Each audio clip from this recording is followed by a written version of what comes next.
Be patient with your pet. Proper training of your pet is essential to the success of the PetSafe in-ground fence. Remember that the PetSafe in-ground fence is not a solid barrier.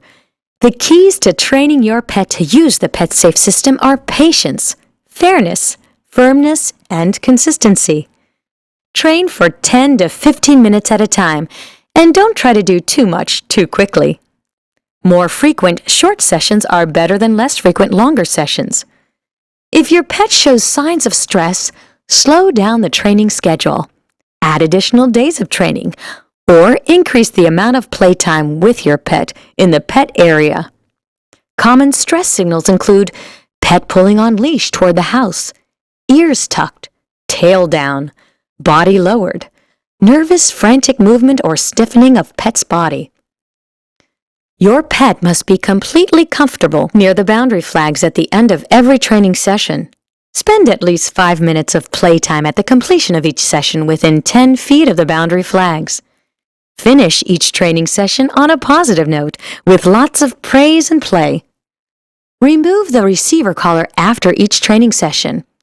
Be sure to contain your pet by another means during the training period. During training, if you need to take your pet out of the pet area, remove the receiver collar and either pick your pet up or put him in the car to pass out of the pet area. Even if you think your pet is responding well to the training, complete the entire training. Reinforcement is important. The goal of day 1 is to have your pet learn that the boundary flags and warning beep from the receiver collar define the new pet area. Perform 3 sessions on day 1, each session lasting 10 to 15 minutes. Program the receiver collar to level 2 or 3, depending on your pet's size and temperament. Put a separate non-metallic collar on your pet's neck above the receiver collar and attach a leash. Have tiny pieces of treats that your pet will find desirable, along with your pet's favorite play toy available. Begin by walking your pet on a leash in the pet area. Calmly praise and talk to your pet, occasionally giving treats. Move toward the boundary flags. Keep your mood happy and throw treats to the ground. With full control of your pet on the leash, toss a treat on the outside edge of the flags. As your pet enters the static correction zone to receive the treat, he will begin to receive a mild static correction. The longer your pet remains in the static correction zone, the stronger the static correction will get. Allow him to stay in the static correction zone for 2 seconds, then gently help your pet back into the pet area. Immediately praise and offer him a treat as he enters the pet area, even if you have helped with a leash. Never allow your pet to eat a treat while in the static correction zone.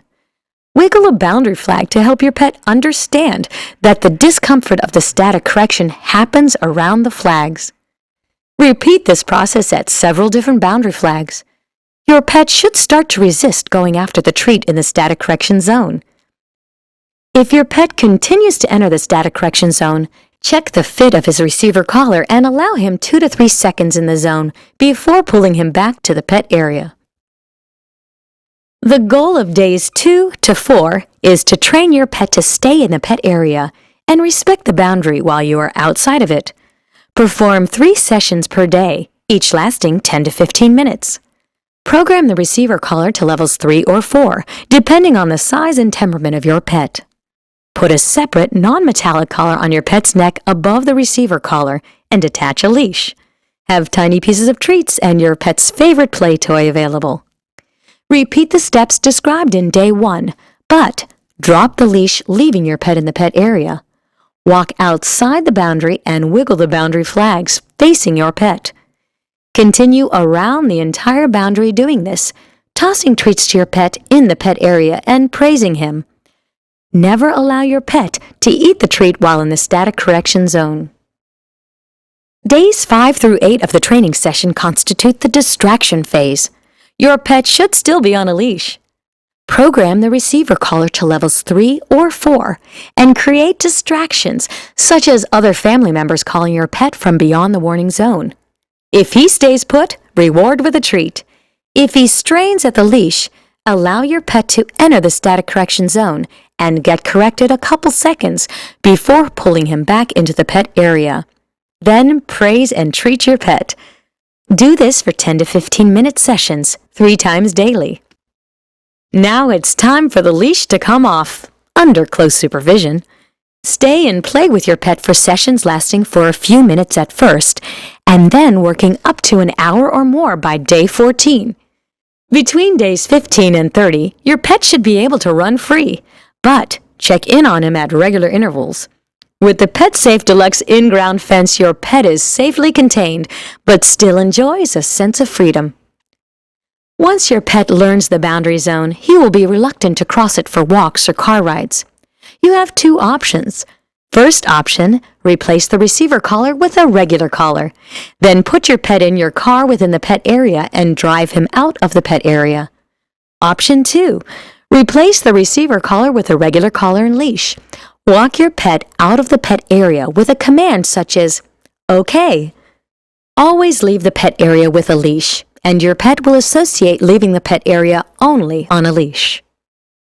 There are a whole range of additional accessories that can be purchased for your PetSafe system.